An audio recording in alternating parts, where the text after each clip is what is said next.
In the name of God, Holy One, Mighty One, Immortal One. Amen.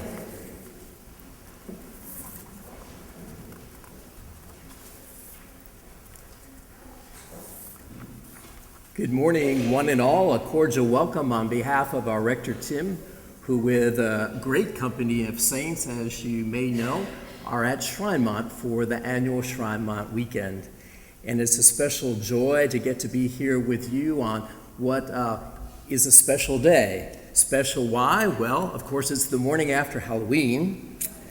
Special why? Because, well, we got an extra hour of sleep, potentially, if you didn't stay up too late Halloweening last night.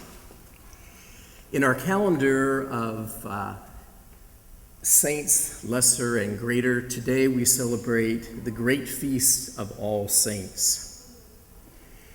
And you may appreciate the fact that where we begin today in the gospel reading actually sounds like it should be more for Halloween. Where do people oftentimes see spooky things other than a graveyard? Well, that is exactly where we find Jesus and Mary and Martha, his friends, and they are mourning the loss of not only their brother, but in Jesus' case, one of his very best friends, Lazarus. Lazarus has died what seems to be an untimely death, and Jesus was away when it happened. In fact, he tarried 2 days when we understand that he learned that Lazarus was very ill. And people might think, well, so what kind of friend are you? You hear I'm not doing well, and so you stay away? But in this case, one of the most remarkable things in all of Holy Scripture is about to take place. Jesus is to perform a resuscitation miracle which occurs as a foreshadowing of his own resurrection after his crucifixion. So today, we have a compilation of what is observed in some places as All Saints' Day, and tomorrow, the 2nd of November, what is called All Souls' Day. All Saints' Day, the capital S's are those like Peter and Paul and Mary and Elizabeth of the Bible. And perhaps down through the ages, you'll understand about people like Hildegard von Bingen and Julian of Norwich. These are all the capital S saints. And then come those whom we might think of as the little s saints, the great company of ourselves and those who have moved on to larger life with God. Family, friends, neighbors, teachers, coaches, doctors, nurses, maybe attorneys who've been very helpful in a time of some dispute. And then consider those that may be a little less obvious, like blood donors. If we need to have surgery, perhaps we need a unit of blood, we may never know who the saint was who gave us that life. And indeed, such remarkable gifts as a kidney. All these things, the capital S saints and the little s saints, are the ones whom we remember on this day. Now, it should be obvious to us, but in case it's not, what began there in the garden where Jesus was, a cemetery of sorts, we find Lazarus in the grave, a very dark place indeed. In fact, all the light we're given to understand has been sealed out because there is a great stone that covers the entrance to the cave. Jesus, wanting to shed light on the situation and light on Lazarus and light on what God would do, says, roll back the stone. Now, one of Lazarus' sisters says, I don't think that's a very good idea. Do you understand? His body now is decomposing. It's going to smell really bad. These are really earthy things. These people are not there necessarily dressed up on that occasion like I am today, but they're just in their normal everyday clothes, and they're about everyday things and their concerns.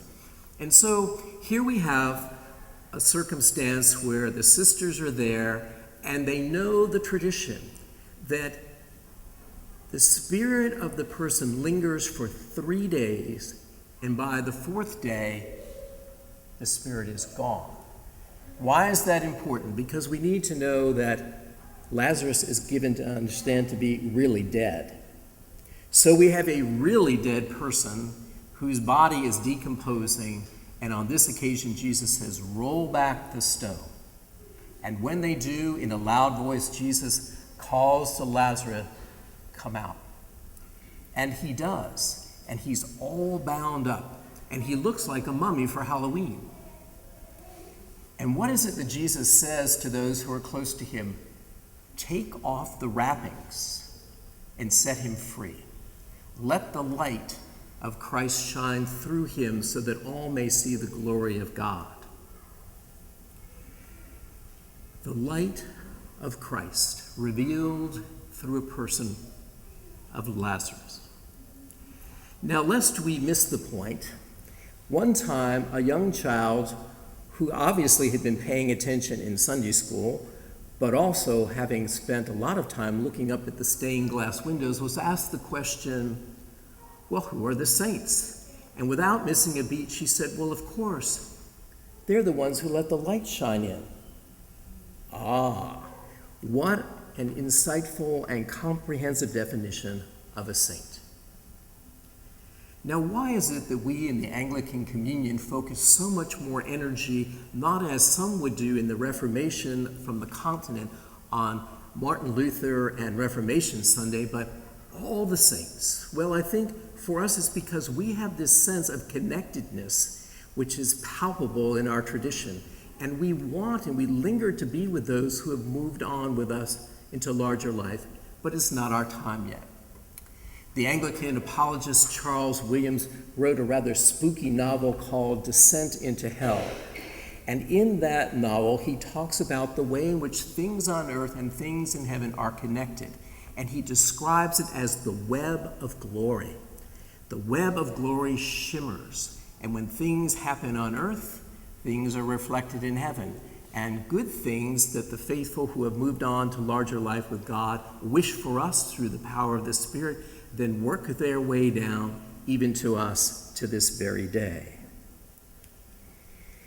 Now, I think All Saints is also important to us because we know ourselves to be ones in need of mentoring and guiding at various points in our life. And this plays out, and certainly did in the early days of the Christian church. As the Roman tradition was breaking down, there were those who thought the debauchery unseemly and unhealthy, and they made their way into the desert so that they could not only be tempted, as Jesus was, by the devil, but more especially to have a closer walk with God and feel empowered for the balance of their life. Consider now, then, what one young monk says to an elderly monk when he goes to visit and tries to gain some wisdom.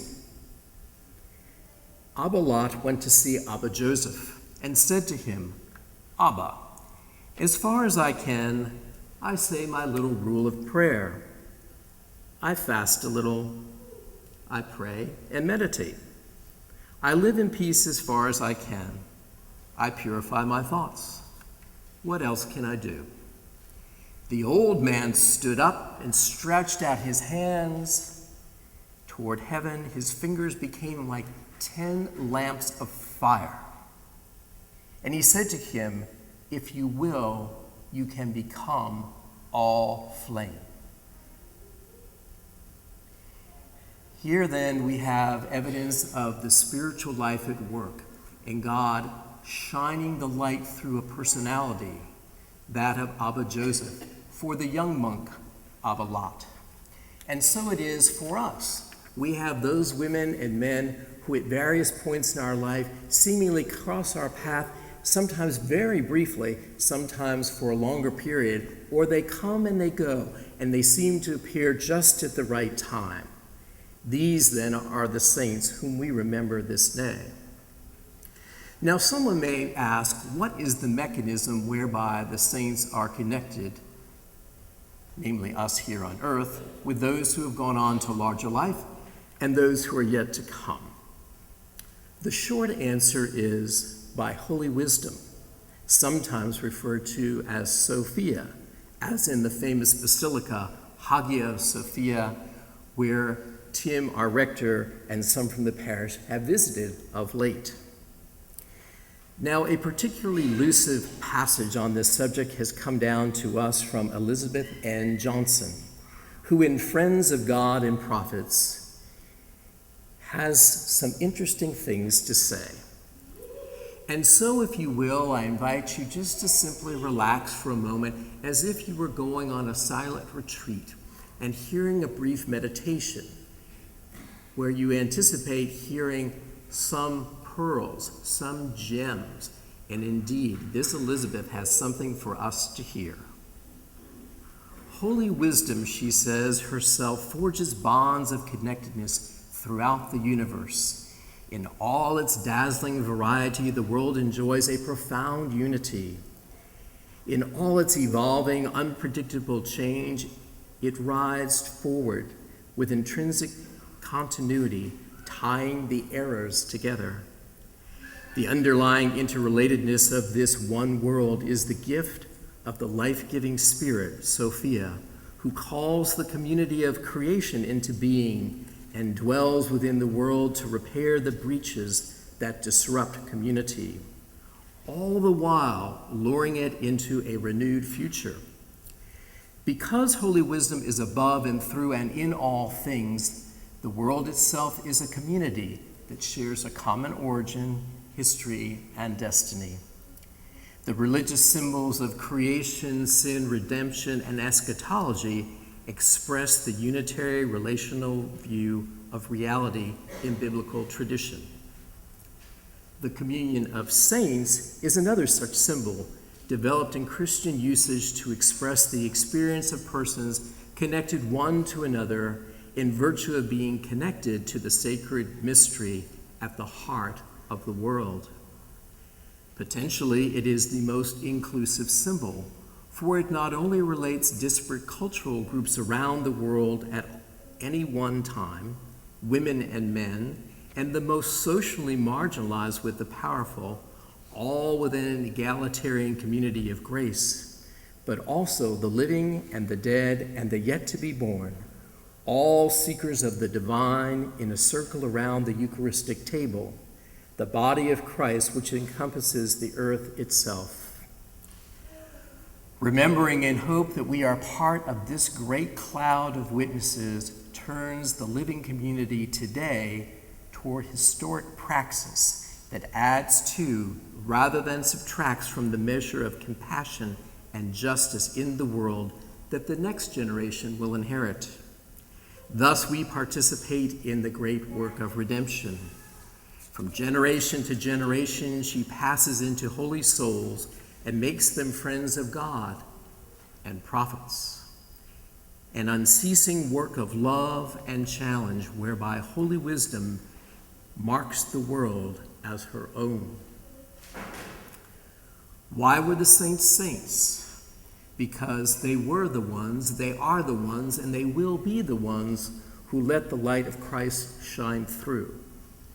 Just as in the case of the gospel reading today, where things seem very dark and bleak, behind the stone in the cave, the light of Christ comes and releases the human personality and energizes a human being, Lazarus, to be back in relationship not only with his sisters, but with God again, to live a full and rich life. The light of Christ, and at Easter time we say, thanks be to God. May it ever so be with us and all those whom we love but see no longer. In the name of God, Holy One, Mighty One, Immortal One. Amen.